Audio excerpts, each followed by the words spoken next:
Hello friends, आज मैं आप सबको बताऊंगी कि राधा की मृत्यु कैसे हुई और क्यों तोड़ दी थी श्री कृष्ण ने अपनी बांसुरी। जब भी प्रेम की बात होती है तो श्री कृष्ण राधा के प्रेम की मिसाल सबसे पहले आती है।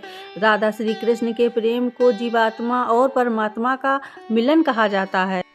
राधा श्री कृष्ण का बचपन का प्यार और श्री कृष्ण जब 8 साल के थे तब दोनों ने प्रेम की अनुभूति की। राधा श्री कृष्ण के दैवी गुणों से परिचित थी। उन्होंने जिंदगी भर अपने मन में प्रेम की स्मृतियों को बनाए रखा। यही उनके रिश्ते की सबसे बड़ी खूबसूरती थी। कहा जाता है कि श्री कृष्ण को केवल 2 ही चीज़ें सबसे ज़्यादा प्रिय थी। ये दोनों चीज़ें भी आपस में एक दूसरे से गहराई से जुड़ी हुई थी, बांसुरी और राधा। कृष्ण की बांसुरी की धुन ही थी जिससे राधा श्री कृष्ण की तरफ खिंची चली गई। राधा की वजह से श्री कृष्ण बांसुरी को हमेशा अपने पास रखते थे। भले ही श्री कृष्ण राधा का मिलन ना हो सका, लेकिन उनकी बांसुरी उन्हें हमेशा एक सूत्र में बांधे रही।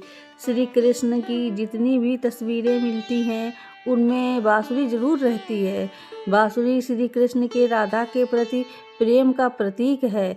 वैसे तो राधा से जुड़े कई अलग अलग विवरण मौजूद हैं, लेकिन एक ये भी कहानी है। भगवान श्री कृष्ण से राधा पहली बार तब अलग हुई थी जब मामा कंस ने बलराम और कृष्ण को आमंत्रित किया। वृंदावन के लोग यह खबर सुनकर बहुत ही दुखी हो गए थे। मथुरा जाने से पहले श्री कृष्ण राधा से मिले थे। राधा कृष्ण के मन में चल रही हर गतिविधियों को जानती थी। राधा को अलविदा कर कृष्ण उनसे दूर चले गए। कृष्ण राधा से ये वादा करके गए थे कि वो वापस आएंगे, लेकिन कृष्ण राधा के पास वापस नहीं आए। उनकी शादी भी रुक्मिणी के साथ हो गई। श्री कृष्ण को पाने के लिए रुक्मिणी ने भी बहुत जतन किए थे। श्री कृष्ण से विवाह के लिए वह अपने भाई रुक्मी के खिलाफ भी चली गई थी। राधा की तरह वह भी श्री कृष्ण से अत्यधिक प्यार करती थी।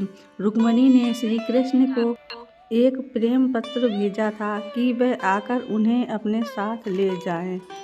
इसके बाद ही कृष्ण रुक्मिणी के पास गए और उनसे शादी कर ली। कृष्ण के वृंदावन छोड़ने के बाद से ही राधा का वर्णन बहुत कम हो गया था। राधा और कृष्ण जब आखिरी बार मिले थे तो राधा ने श्री कृष्ण से कहा था कि भले ही वो उनसे दूर जा रहे हैं, लेकिन वो मन से कृष्ण हमेशा उनके साथ ही रहेंगे।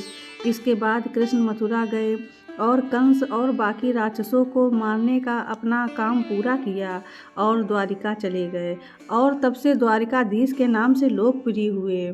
जब कृष्ण वृंदावन से निकल गए तब राधा की जिंदगी ने अलग ही मोड़ ले लिया था। राधा की शादी एक यादव से हो गई थी। राधा ने अपने दाम्पत्य जीवन की सारी रस्में निभाई और बूढ़ी हुई, लेकिन उनका मन तब भी कृष्ण के लिए ही समर्पित था। राधा ने पत्नी के तौर पर अपने सारे कर्तव्य पूरे किए। दूसरी तरफ श्री कृष्ण ने भी अपने दैविक कर्तव्य निभाए। सारे कर्तव्यों से मुक्त होने के बाद राधा आखिरी बार अपने प्रीतम कृष्ण से मिलने गईं। जब वह द्वारिका पहुंची तो उन्होंने कृष्ण के रुक्मिणी और सत्यभामा से विवाह के बारे में सुना, लेकिन वह दुखी नहीं हुई। जब कृष्ण ने राधा को देखा तो बहुत प्रसन्न हुए। दोनों संकेतों की भाषा में एक दूसरे से काफ़ी देर तक बातें करते रहे। राधा जी का कान्हा की नगरी द्वारिका में कोई उन्हें जानता पहचानता नहीं था। राधा के अनुरोध पर कृष्ण ने उन्हें एक देविका के रूप में नियुक्त किया। राधा दिन भर महल में रहती थी और महल से जुड़े सारे कार्य देखती थी। मौका मिलते ही वह कृष्ण के दर्शन कर लेती थी, लेकिन महल में राधा ने श्री कृष्ण के साथ पहले की तरह आध्यात्मिक जुड़ाव महसूस नहीं किया। इसलिए राधा ने महल से दूर जाने को तय किया।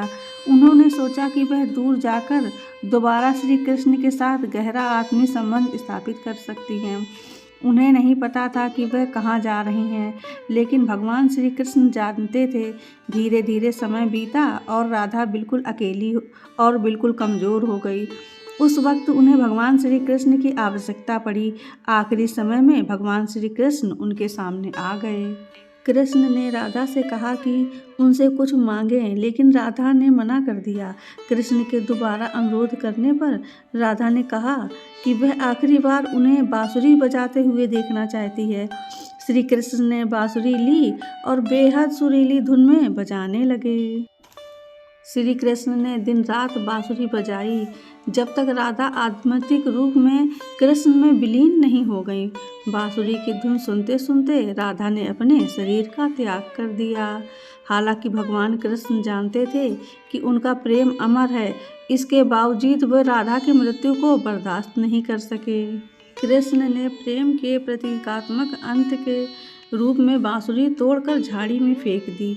उसके बाद श्री कृष्ण ने जीवन भर बांसुरी या कोई अन्य वादक यंत्र नहीं बजाया।